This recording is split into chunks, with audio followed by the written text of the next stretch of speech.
Als ich vor einem halben Jahr auf Adelboden gezügelt bin, habe ich gemerkt, es gibt zwei Sachen, die hier wichtig sind. Wo wohnst du und mit wem bist du verwandt? Wer ist dein Vater? Wie hat deine Mutter Ledi geheissen? Wer ist deine Cousine? Bist du Hari, Josi, Wäffler? Und wenn du ein Hari bist, ja, von welchem Hari genau? Und ich habe gedacht, also da bin ich nicht mehr mitgekommen. Da bin ich, aber ich muss sagen, ich habe sehr viel Verständnis von ihr bekommen. Und ich habe auch gemerkt, muss ich sagen, ich bin mal auf einem Besuch diesen Sommer bei 3 Uhr Adelbodner. Und die haben 3 Stunden, nein, nicht 3 Stunden, aber Nachmittag lang diskutiert, wer mit wem verwandt ist. Und sie haben es nicht mir erklärt, sie haben es sich gegenseitig erklärt und sie haben immer noch neue Sachen können lernen. Und dann habe ich gemerkt, wenn man sogar nach einem Leben lang da oben noch nicht alles draussen hat, dann habe ich auch noch ein bisschen Zeit.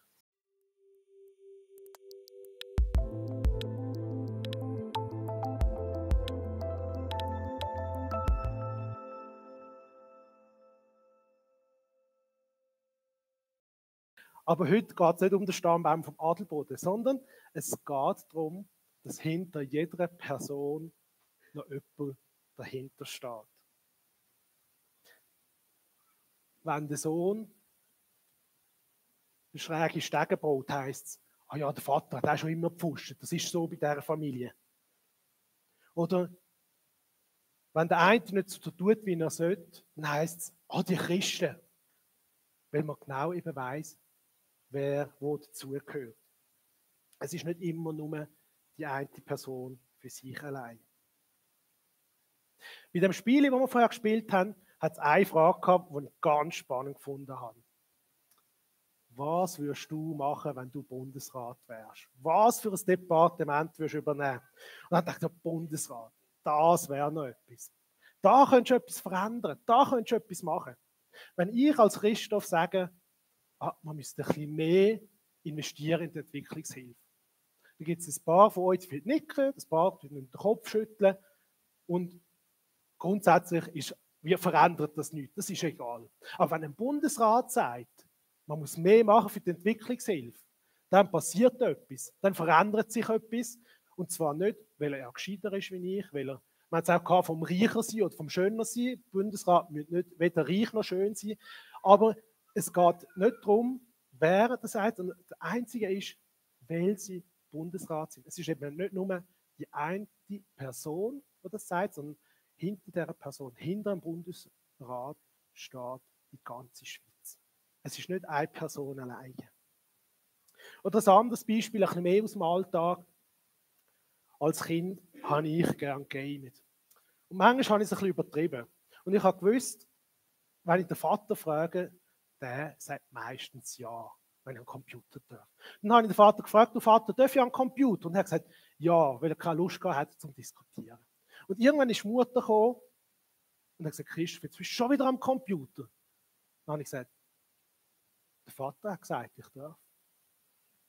Es bin nicht ich selber, sondern der Vater ist hinten dran gestanden. Er war meine Referenz. Oder an der Topfi letzte Woche, oder vor 2 Wochen, haben wir gesungen. Dann ist einer rausgekommen aus dem Laden und ihm hat es, glaube ich, nicht so gefallen, wie wir gesungen haben. Und er hat gefragt, haben wir eine Bewilligung?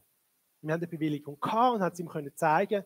Und dann ist er wieder zurück in seinen Laden. Und zwar nicht, weil er gefunden hat, ja, dann halt, die sind jetzt halt da, sondern weil er gesagt hat, hinter uns steht dort. Wir hatten einen Stempel gehabt, wir dürfen da sein. Den Stempel von der Stadt Bern, die Heilsarmee darf da sein. Die Stadt Bern steht hinter uns gestanden. Und um das geht es genau im heutigen Bibeltext. Also in der zweiten Hälfte vom heutigen Bibeltext. Die erste Hälfte tun wir jetzt mal ganz frech überspringen, weil da habe ich nämlich schon vor etwa einem Monat mal drüber geredet. Die von euch, die da waren, könnt ihr vielleicht erinnern, was darum gegangen ist, was Jesus sagt, ihr werdet mich suchen und nicht finden.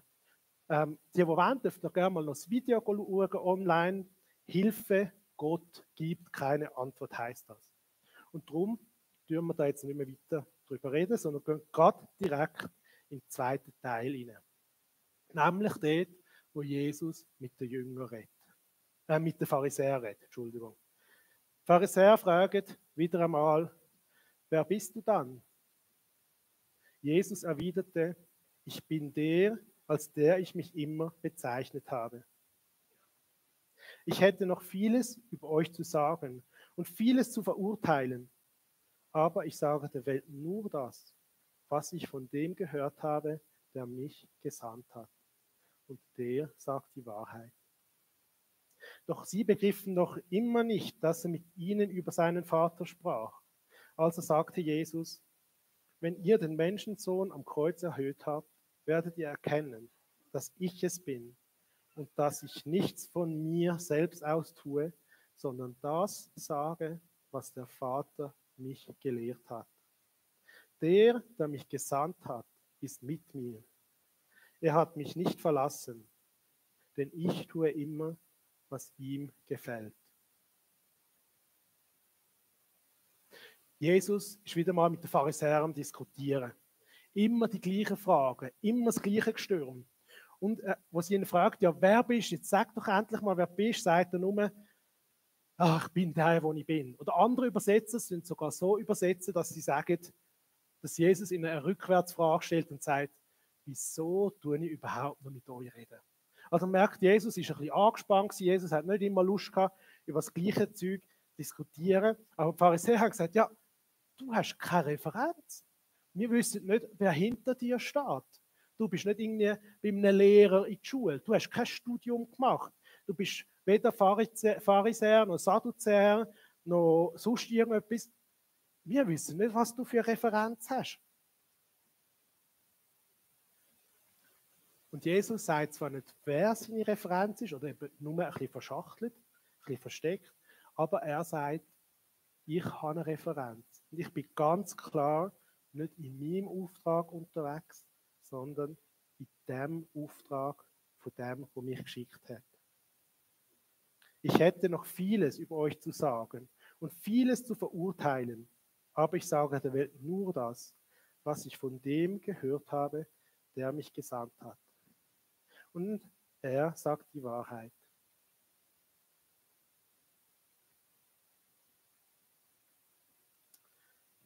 Jetzt vorher vom Bundesrat gehabt und vom Aussendepartement. Und ein Teil vom Aussendepartement sind auch Botschafter. Ich weiß nicht, ob alle von euch wissen, was ein Botschafter ist. Die Schweiz hat in ganz vielen verschiedenen Ländern auf der Welt Botschafter, in etwa 100 Ländern, wie online schauen. Und die Botschafter sind die Vertretung von der Schweiz in diesem Land. Also wenn es ein Problem gibt in einem Land, zum Beispiel wenn die Amerikaner ein Problem haben mit dem Schweizer Bankgeheimnis, dann können sie da den Botschafter einrufen und sagen, das geht nicht so. Und der Botschafter tut das nachher in die Schweiz weitergeben. Oder wenn ein grosses Fest ist, dann wird der Botschafter stellvertretend für die Schweiz eingeladen und darf dort die Schweiz vertreten. Oder wenn ihr im Ausland seid, euren Pass verloren habt oder ist ja irgendetwas weggekommen, dürft ihr auf die Botschaft gehen und ihr kommt dort einen neuen Pass über. Botschafter ist Vertretung von seinem Heimatland in einem fremden Land. Und das werden wir jetzt noch ein bisschen genauer anschauen. Weil ein Botschafter ist eben genau so ein Gesandter, wie Jesus gesagt hat. Jesus war ein Botschafter von Gottes Reich. Er ist auf diese Welt gekommen, um die Werte und Einstellungen von Gottes Reich in unsere Welt hineinzubringen. Und es geht sogar noch weiter. Kurz bevor Jesus in den Himmel zurück ist, sagt er zu seinen Jüngern, im Johannes 20, 21, wie der Vater mich gesandt hat, so sende ich euch jetzt. Wir sind Gesendete von Gott. Und so stehen wir genau in der gleichen Situation drin, wie Jesus in unserer heutigen Bibelstelle. Wenn wir eine Mauer bauen, beim Arbeiten, sind wir Gesandte von Gott. Wenn wir für unsere Familie kochen, sind wir Gesandte von Gott. Wenn wir Kinder unterrichten, sind wir Gesandte von Gott. Wir sind von Gott ausgewählt worden, damit wir seine Werte in dieser Welt vertreten.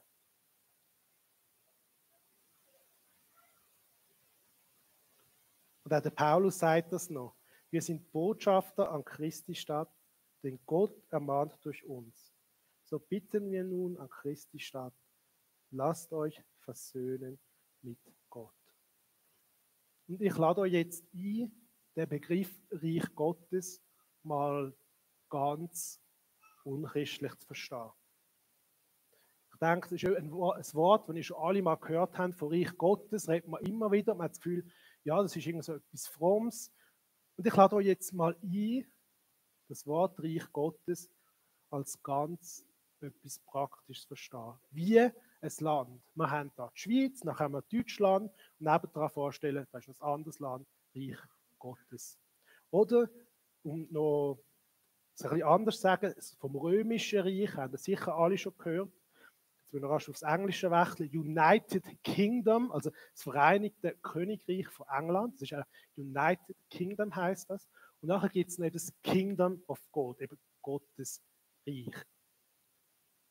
Und das Land, das Königreich, stellt euch jetzt mal das vor, das ist nicht einfach irgendetwas Abstraktes, was in der Bibel steht, sondern das ist ein Reich, was es wirklich gibt. Ein Reich, das eine Spezialität hat zum Essen zum Beispiel. So wie wir Raclette haben, haben sie, ich weiß nicht, etwas anderes. Es hat eine eigene Nationalhymne, eine eigene Sprache und eben ein eigenes Gesetz. Stellt euch das mal vor, Reich Gottes ist so wie eben ein Reich, das wir schon kennen auf dieser Welt. Der einzige Unterschied eben, es hat einfach kein Land, das man anfassen kann, das man anlangen kann. Aber jetzt gibt es etwas, was ganz spannend ist. Und zwar ist es so, wenn zum Beispiel Spanien eine Botschaft in der Schweiz hat, dann ist der Boden, wo die spanische Botschaft draufsteht, ist nicht die Schweiz, obwohl es in der Schweiz ist, obwohl rund um die Schweiz ist, aber dort, wo die spanische Botschaft steht, dort gilt spanisches Recht. Das ist ein Teil von Spanien, auch wenn es in der Schweiz ist. Und das ist einfach ganz spannend, das können wir auch für uns brauchen. Weil dort, wo wir sind, wir als Gesandte von Gottes Reich, dort, wo wir sind, in unserem Haus, dort soll Gottes Reich gelten. Das ist wie eine Botschaft. Von dort aus gehen wir raus, um Gottes Reich, Gottes Wert in dieser Welt weiterzugeben. Manchmal ist es ein bisschen schwierig. Zum Beispiel der Schweizer Botschafter auf Hawaii. Der ist zwar auf Schweizer Boden, wie wir jetzt gehört haben, aber rund um sein Haus herum ist Hawaii. Das heisst, es wird relativ schwierig, einen guten Käse zu bekommen für ein Raclette. Das heisst, er kann nicht Raclette essen wie die Heime. Und er rundum Skifahren wird auch schwierig. Also er ist zwar ein Schweizer, er ist zwar auf Schweizer Boden, aber er wohnt gleichzeitig in Hawaii. Und darum ist er wie zwischen zwei Welten eingeklemmt. Einerseits in der Schweiz, als Schweizer, in seiner Schweizer Botschaft. Andererseits zu Hawaii, was heisst ist, wo man Skifahren kann. Und er muss wie schauen, wie er in diesen zwei Ländern zurechtkommt. Und ich glaube, das ist auch genau das, was wir manchmal merken in unserem Alltag. Wenn wir sagen, ich will doch so gerne so leben, wie es Gott gefällt. Ich will doch so gerne nach Gottes Wert leben. Dann merken wir, man scheitert immer wieder. Dann glaube ich, ist das genau das. Das Hin- und Hergerissen sein. Eben in beiden Welten, in beiden Ländern das beizuhaben. Weil die Werte in der Schweiz sind nicht unbedingt immer die gleichen wie im Reich Gottes. Aber gleich leben wir in der Schweiz und gleichzeitig im Reich Gottes.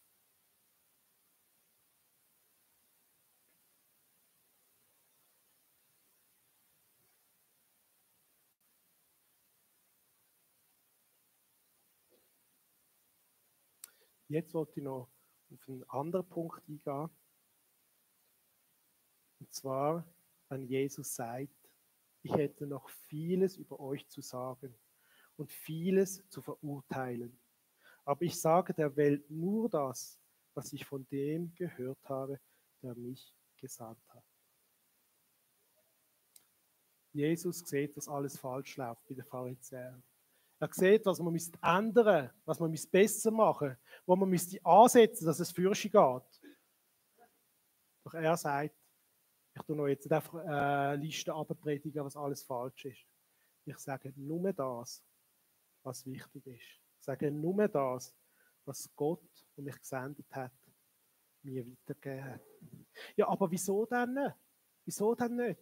Wenn etwas falsch ist, dann muss man es doch ansprechen, dann muss man es doch sagen, dann muss man das doch klären. Und der Sohn Gottes sowieso. Ganz ehrlich, ich denke, wir kennen das alle. Es gibt immer etwas, was nicht gut läuft. Es gibt immer etwas, was wir noch verbessern können, was wir motzen können, was wir noch anders machen können. Und bei diesen Leuten, ich weiß nicht, ob ihr so jemanden im Kopf habt, die immer alles nur schlecht sehen, denen lassen wir irgendwann nicht mehr zu.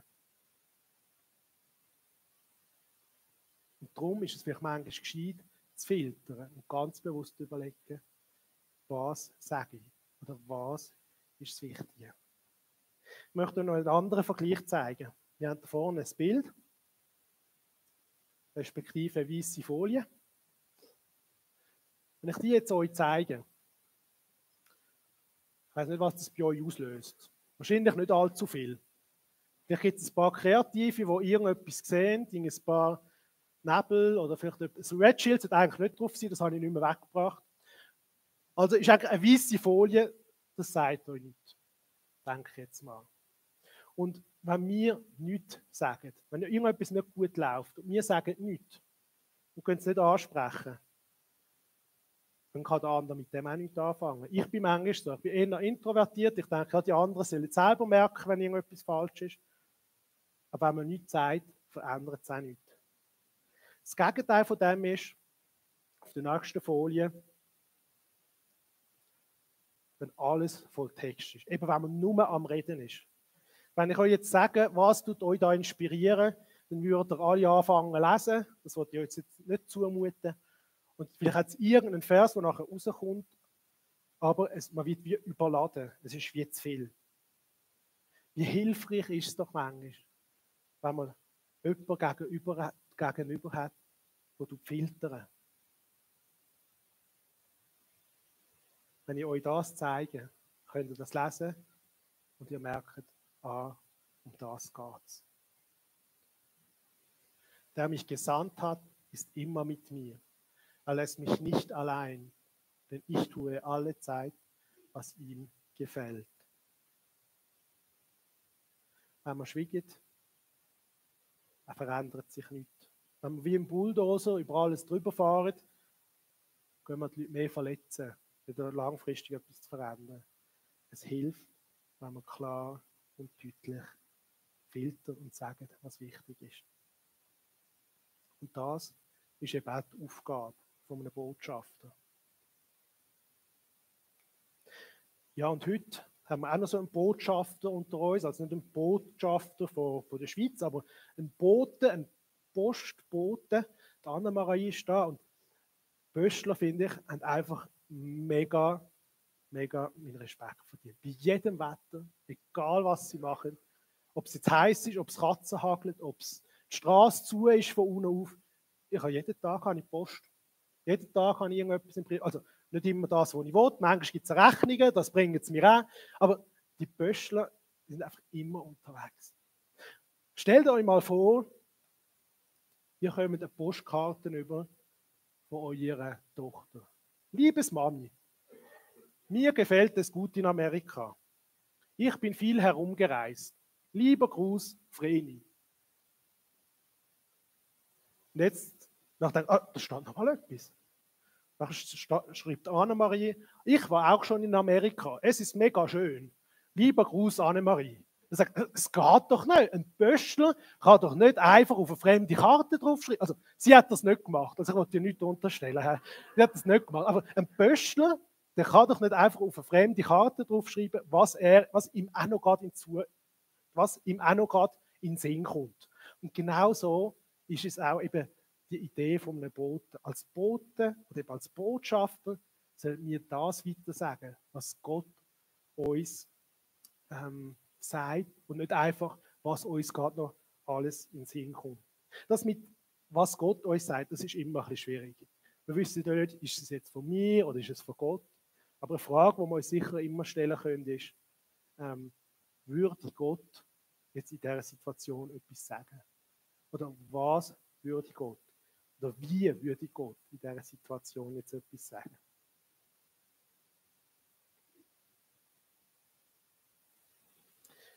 Jesus war ein Gesendeter vom Vater.